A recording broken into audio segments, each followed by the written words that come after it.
want to talk about sort of an interesting application of diodes, and these really are two different pieces, one of which is sort of full-wave rectification, and then how that sort of leads to how we do convergence between what is typically what is called an AC power supply, which is the typical sort of power supply we get out of our wall. In the US, that would be 120 volts at 60 hertz, and then convert that to a DC supply. Or at least how we begin to start that, and then there's multiple pieces to that as people would look at this. And I have to admit, the first time I saw this concept, which I actually saw towards the end of my very first circuits course, which is a linear circuits course, I thought this concept was just really cool, that you could finally get some really interesting properties out of this. And if you haven't done a lot of nonlinear circuits, you realize that there's some really unique effects and possibilities you can use and design with. And so I kind of want to talk about this at some basic levels so you can kind of get a sense of what it looks like. So if you were to look at sort of your basic full-wave rectifier circuit, you're talking about an input with a multiple set of diodes, and it's this interesting, almost bridge-like looking set of 4 diodes. So let's assume we have these 4 diodes and this resistor in between. And you say, well, okay, what's the point of a full-wave rectifier? Well, what I would like to be able to do is always have a positive voltage across this resistance. You think, well, that's kind of strange, because even if this input goes negative, you're like, how do I get a positive volt across this? And I want to carry all of that signal. I don't just want to have it just sometimes. You can imagine for a diode, I could keep something working for part of the time, but not all the time. But how do I do all of this? It's kind of cool, actually, what happens. And so if you look at this, it's a really interesting concept for diodes. If I have my input is greater than 0, what I'm going to find, so that means that this is more positive than this terminal. What I'm going to find is that this diode, the 2 diodes in green, are the 2 diodes that actually potentially conduct current. These 2 will be what is considered forward biased.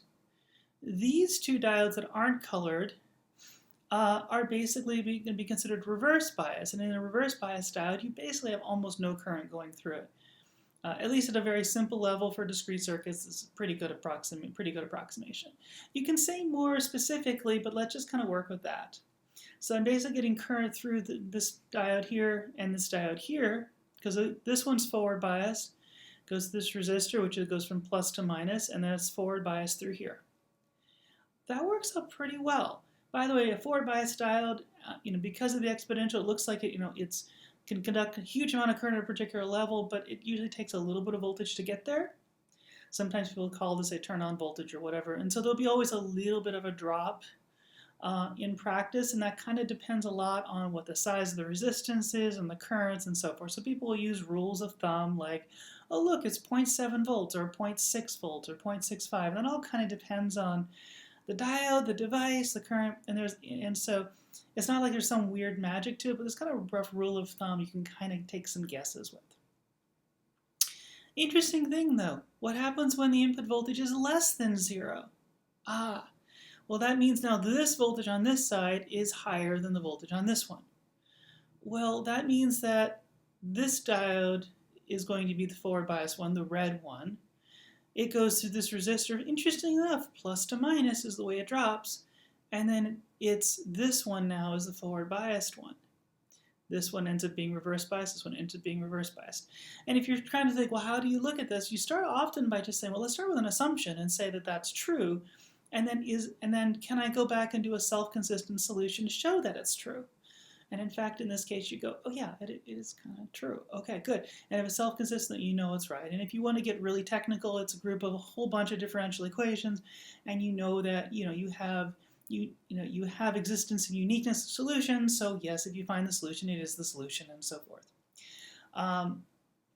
That's more mathematical than probably most of you cared about, but just in case you're worried, that's how you look at it.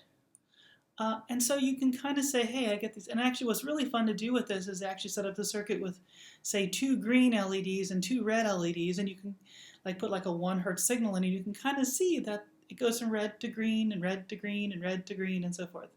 And so it's really, really kind of a neat thing to see. So you can kind of go, but wait a minute, the voltage across this resistor is always positive.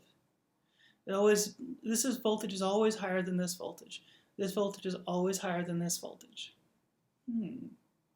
So what does that mean in terms of a signal? Well, imagine I put in, say, a 1 kilohertz signal in. Okay. 1 kilohertz, or say in this case, a 2 kilohertz signal. Okay, this one's 2 kilohertz.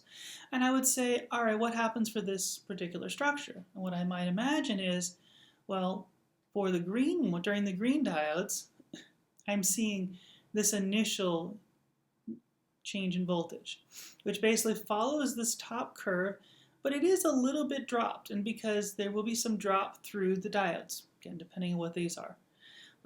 This, is a kind of a small drop. It kind of depends on the resistance and the numbers, but there is a drop. And then sort of nothing happens here, and then I get it again.